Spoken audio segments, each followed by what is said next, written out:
En este video te muestro cómo descargar la aplicación de YouTube en tu PC o laptop de forma sencilla.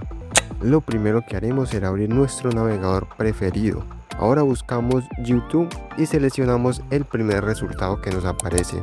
Una vez cargada la página principal, nos ubicamos en la parte superior en la barra de direcciones. Aquí damos clic en el icono que está al lado del icono de los marcadores. Nos aparecerá una pequeña ventana y pulsamos en el botón instalar. A continuación, como puedes ver, ya tenemos la plataforma de YouTube totalmente funcional y abierta en nuestro equipo. Además, en el escritorio se ha creado el acceso directo para acceder a él de forma rápida. Pero también, si quieres, puedes buscarla. Simplemente vamos al cuadro de búsqueda de Windows, escribimos YouTube y nos saldrá inmediatamente. Y eso sería todo. Si el video te ha sido de ayuda, no olvides dejar un like, suscribirte al canal y comentar cualquier duda que tengas al respecto. No siendo más, nos vemos en el siguiente video.